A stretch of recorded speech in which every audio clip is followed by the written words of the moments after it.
Então, gente, na semana passada eu fiz um vídeo chamado Coronavírus, Edir Macedo e Charlatanismo, para criticar mesmo a postura do líder da Igreja Universal de minimizar o coronavírus e conclamar as pessoas a comparecerem ao templo. No final do vídeo eu fiz um comentário de passagem, ao fato de que o senhor Silas Malafaia também havia desdenhado do coronavírus e tudo. E esse vídeo agora é para dar continuidade ao tema. Eu lembro que lá eu fiz menção à preocupação de natureza econômica do senhor Edir Macedo com o fechamento dos templos, porque isso poderia trazer uma queda na arrecadação de ofertas que vem do público circulante que está ali nos templos e tudo mais. Eu só queria chamar a atenção para outros dois pontos que não ficaram claros no vídeo e que também estão presentes aí na retórica do seu Silas Malafaia, que é a questão de não só da arrecadação cair. Obviamente que as igrejas têm contribuintes mensais, têm os dizimistas que depositam de casa, pela internet, sistema bancário e tal, porém existe o público que vai ao templo e lá faz as suas ofertas. Então essa queda da arrecadação é um dos problemas.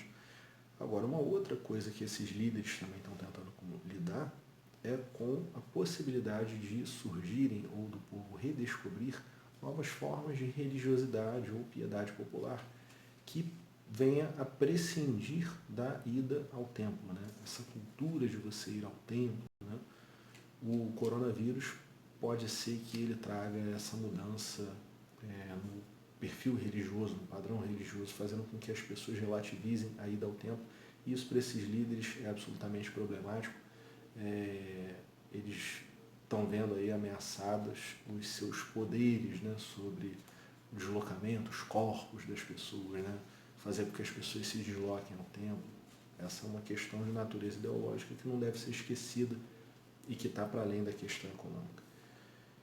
E, por outro lado, o que a gente tem percebido são alguns elementos da classe política fazendo um aceno para sua base eleitoral, que em alguns casos é constituído pela base religiosa. Então, para isso, eu vou convidar vocês para me acompanhar naquilo que eu estou chamando de rally da insanidade.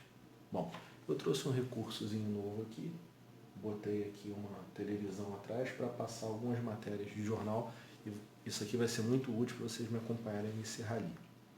Dia 14/3, seu Silas Malafaia disse que não iria fechar a sua igreja, a Assembleia de Deus de Vitória em Cristo. E aí, nessa época, parece que ele fez um culto lá no bairro de Campo Grande, zona oeste do Rio de Janeiro. No dia 19/3, o Ministério Público do Rio de Janeiro ele pediu a suspensão dos cultos promovidos pelo Silas Malafaia na ADVEC, Assembleia de Deus de Vitória em Cristo, à Justiça do Rio. E esse pedido, feito no plantão judiciário, ele foi negado pelo juiz chamado, tem um nominho dele aqui, Marcelo de Sá Batista. O MP foi fazer o pedido no judiciário, quem estava de plantonista era esse juiz Marcelo de Sá Batista, que simplesmente decidiu que os cultos na igreja do Silas deveriam continuar, porque o executivo não havia se posicionado contra. É a primeira vez que eu vejo na história dos três poderes o judiciário se colocando, se condicionando a uma decisão do executivo, o que é uma coisa absurda. Agora, absurdo mesmo é o perfil desse juiz, Marcelo de Sá Câmara. O site DCM que vocês estão vendo aqui no meu ombro esquerdo fez um levantamento sobre algumas decisões dele e a gente vê que a razão não é o forte do magistrado.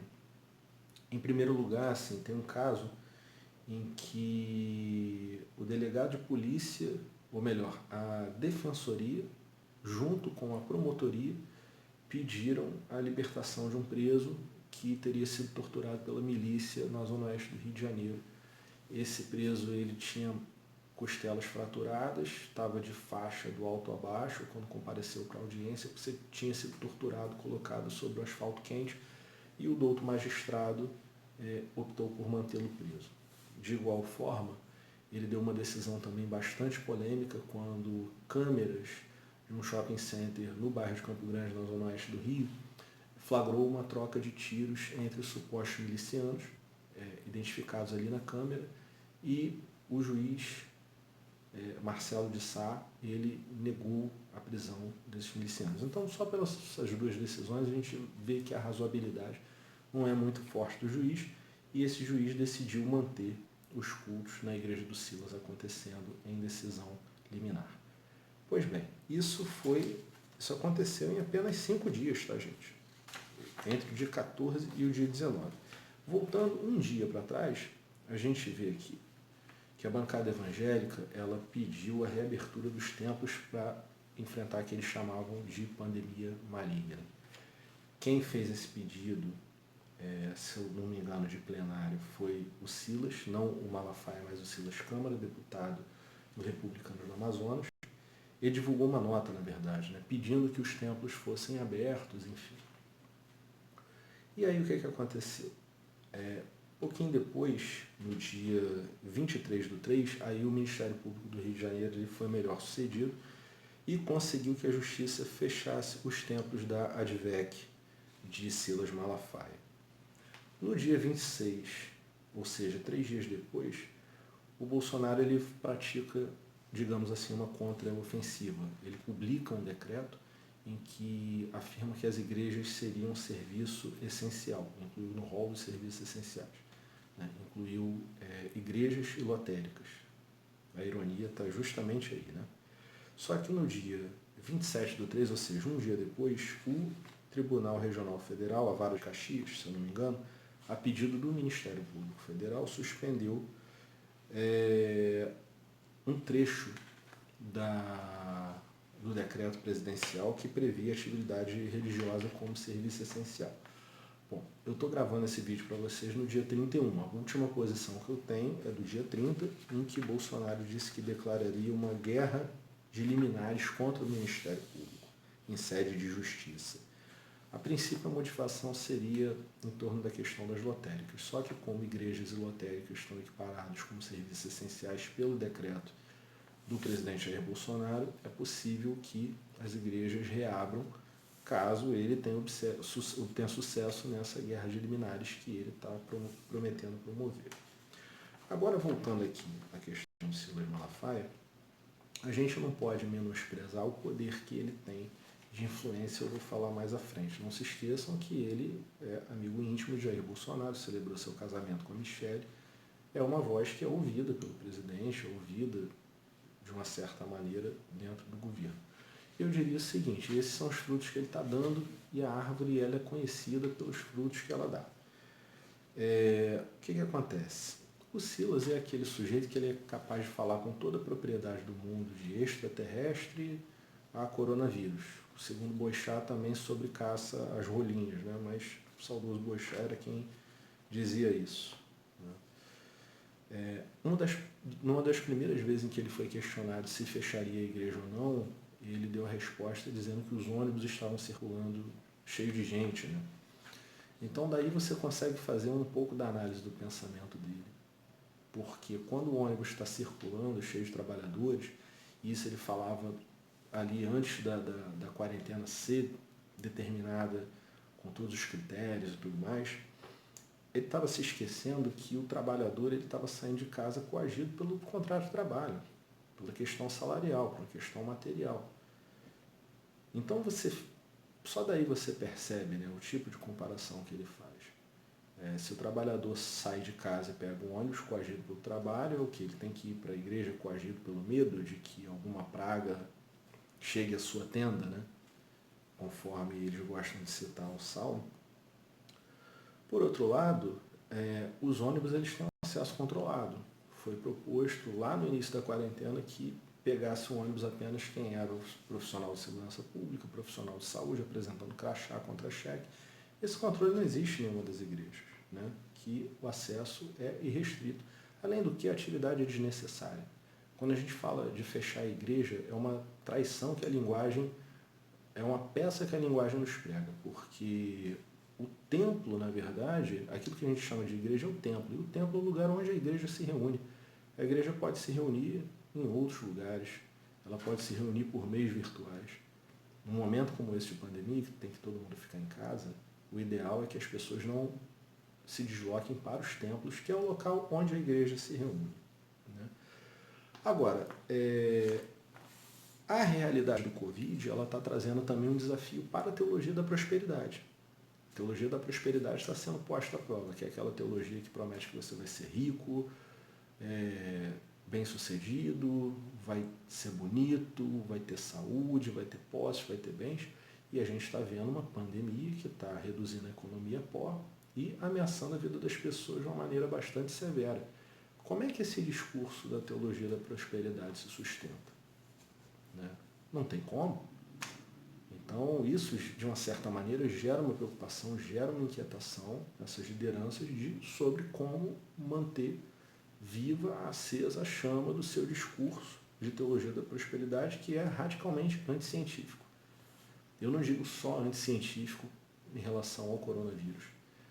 É anticientífico contra a própria teologia. Se você entende a teologia como ciência e você vê que a teologia da prosperidade, de uma certa maneira, ela rasga os postulados de qualquer teologia saudável, você vê que esse caráter anticientífico da teologia da prosperidade, ele se dirige em primeiro lugar contra a própria teologia.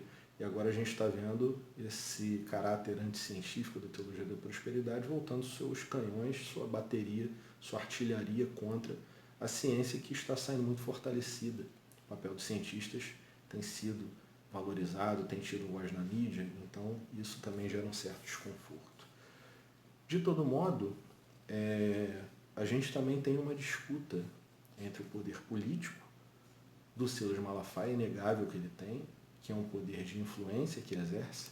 Ele bate no peito, se orgulha em dizer, você pode pegar artigos antigos no Google, onde ele diz que já fez não sei quantos deputados estaduais, federais. Ele se orgulha de ser uma pessoa influente a ponto de eleger políticos. E a gente está vendo esse poder político dele de influência, de lobby, sobretudo no parlamento, contra um poder de Estado, exercido pelos servidores de carreira, servidores públicos, quando determinam, através de medidas judiciais, o fechamento de seus templos. Isso tudo tem trazido uma certa inquietação. E o que eu convido vocês a refletirem é, principalmente assim, a não esquecerem que nesse momento que a gente está vivendo de crise, é que a gente conhece o caráter, o verdadeiro caráter das lideranças. Avaliem, em vista de tudo que foi falado aqui, discurso e postura do Sr. Silas Malafaia. No momento de coronavírus, de pandemia mundial, essas falas irresponsáveis, elas não contribuem em nada. Pelo contrário, elas causam mais apreensão, mais deslocamento desnecessário de pessoas, enfim. É o que eu disse no meio do vídeo. A árvore a gente conhece pelos seus frutos. E nesse momento de crise, a gente está vendo os frutos que o Sr. Silas Malafaia tem mostrado. Ele que naturalmente tem um discurso baba, ódio pela televisão, um discurso virulento, né? Não são poucas as imagens dele em debate, socando mesa, com a boca aberta, gritando. E agora não haveria de ser diferente. Em meio a uma epidemia de coronavírus, ele chama a epidemia de epidemia do medo, como se as pessoas tivessem um medo à toa, um medo infundado, quando na verdade a gente está falando de um vírus que tem uma alta taxa de letalidade e que é o momento das pessoas ficarem em casa. E aí eu peço de novo, fiquem em casa, se protejam, protejam os seus. Não é o momento para sair agora, é o momento para a gente usar os meios virtuais para se informar, se comunicar e, de uma certa maneira, conviver. Um forte abraço, fiquem com Deus. Tchau, tchau.